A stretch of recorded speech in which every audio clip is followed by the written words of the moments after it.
তো কি অবস্থা সবার, আশা করি সকলে ভালো আছেন, সুস্থ আছেন। অনেকদিন পর একটা ভিডিও নিয়ে আসলাম আপনাদের মাঝে। সেটা হলো আজকে আমি এক জায়গায় যাবো একটা প্লাসের ঠোঁট বানাইতে। কালকে আমাকে রাতে হঠাৎ করে একজন ফোন দিয়ে বলে, ভাইয়া আমার মেশিনের একটা প্লাস বানাইতে হবে। তো আমি বললাম যে ভাইয়া অবশ্যই বানাইতে পারবো, সমস্যা নাই, কিন্তু প্লাসের ঠোঁট কি আপনার কাছে আছে? বললো হ্যাঁ ভাইয়া আছে। আর আমি এখন যাচ্ছিল সুন্দরবন এক্সপ্রেসে, এটা যাবে একদম খুলনা পর্যন্ত। তো আমি রাজবাড়ী থেকে উঠলাম আর আমি নাম বলো চুয়াডাঙ্গা স্টেশনে। তো সুন্দর প্রাকৃতি দেখতে দেখতে যাচ্ছিলাম, সুন্দর প্রাকৃতি দেখে মনটা অনেক ভালো হয়ে গেলো। আর আমি অনেকদিন যাবত ভিডিও দিই নাই, তার কারণ হলো একটু অসুস্থ ছিলাম বা একটু পার্সোনাল কারণে ভিডিও দেওয়া হয় না অনেকদিন।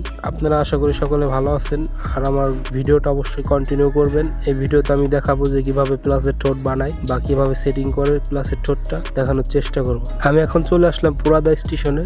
এটা পুরাদা স্টেশন।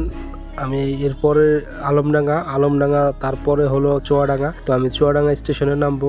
আমি ইতিমধ্যে চলে আসলাম চুয়াডাঙ্গা স্টেশনে। আমি এখানে নেমে পড়েছি আর আমি এখান থেকে চলে যাব সোজাসুজি তার দোকানে। ইতিমধ্যে আমরা চলে আসছি সেই দোকানে। তো দেখেন প্লাসটা আমি লাগিয়েও ফেলেছি অলরেডি। এই ঠোঁটটা ফুটো করা ছিল না, এই যে ছিদ্রটা দেখতে পারতেছেন দুইটা পিনের মতো, এই ছিদ্রটা ফুটা করা ছিল না। আমি এসে ফুটা করছি লেদে থেকে, তারপর কাজ শুরু করছি।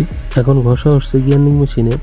আর এটা ভালোভাবে ঘষতে হবে, কারণ সেন্টারটা মিল রাখতে হবে অবশ্যই, মানে এই সেন্টারটা আউট হইলে প্লাসটা ঠিক থাকবে না। তো এত কষ্ট করার পুরো কোনো কাজই হবে না, সেটা পুরোটাই বৃথা চলে যাবে। সেন্টারটা আমরা সঠিকভাবে মিলিয়ে রাখবো। দেখেন অনেক সুন্দরভাবে গ্রাইন্ডিং এ ঘষছি। এর চেয়ে বেশি যদি গ্রাইন্ডিং এ ঘষতে যায় তাহলে সেন্টারটা বাদ হয়ে যাবে আর সেন্টারটা মিলানো যাবে না পরে। আর এই ভিতরে আমরা খাওয়াবো একটু পরে। তো এখন আমরা প্লাসটা সুন্দর করে একটা ফাইল দিয়ে ঘষে নিব। আমি একটা হ্যান্ড বাইসে বাঁধিয়ে নিছি। তো এই বাঁধে নিলে পরে কি হয় যে জিনিসটা ঘোরানো সহজ হয় বা সেন্টারটা মিল রাখা যায়। তো আমি উপরে একটু বেশি বাড়তি ছিল, সেই ক্ষেত্রে উপরে আগে ঘষতেছি, তারপর প্লাসের ঠোঁটটা ঘষবো। আমি মাথা যে মূল যে মাথাটা, সেই মাথাটা ঘষবো। তো আপনারা দেখতে থাকেন। প্লাসের এখন আমি পেটের সাইডটা ঘষবো। পেটের সাইডটা অ্যাকুরেট ভাবে ঘষতে হয়, নাইলে আবার এই সাইডের সেন্টার চলে যাবে, তো উপর নিচ হয়ে যাবে বাদামি। দেখা গেলো প্লাস উপরে ধরবে, না হলে নিচে ধরবে। আমি দেখাচ্ছি আপনাদের, এই এডিট করে দেখাচ্ছি, কিন্তু আমি অনেকবার মেপে নিচ্ছি, যার কারণ সেন্টারটা মিল না থাকলে হবে না। এই দেখেন আবার মেপে দেখাচ্ছি যে সেন্টারটা অ্যাকুরেট আছে কিনা আছে। আমার হালকা একটু নিচে ঘষতে হবে আর একটু। আপনারা দেখতে পাচ্ছেন সেন্টারটা হালকা একটু নিচের দিকে আছে। আমি উপরে হালকা একটু ঘষে দিব।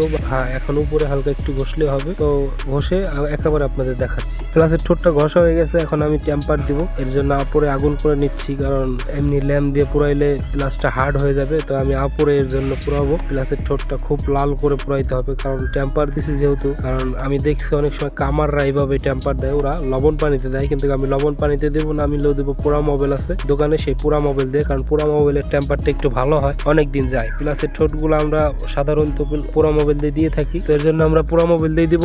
আর আমি অনেক সুন্দর করে লাল করতেছি, দেখেন অনেকক্ষণ পরে, প্রায় আমি আধা ঘন্টা ভরে আপড় দিয়ে পুরাইতেছি এই প্লাসের ঠোঁটটা। কারণ যত বেশি হিট দিয়ে আমি মোবাইলে দিব, তত আমার প্লাসটা টেম্পার হবে, না হলে তো 2 দিন পর গুঁড়ো হয়ে যাবে প্লাসটা। দেখেন প্লাসের ঠোঁটটা একদম অ্যাকুরেট লাল হয়ে গেছে।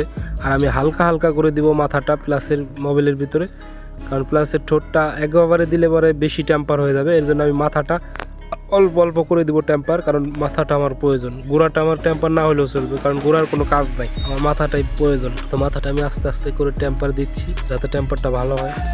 এখন আমি প্লাসের ঠোঁটটা পুরোপুরি দিয়ে দিব মোবাইলের ভিতরে। এখন পুরোপুরি মোবাইলের ভিতরে দিয়ে দিছি, দেখেন আর কিভাবে টকবক করছে মোবাইল।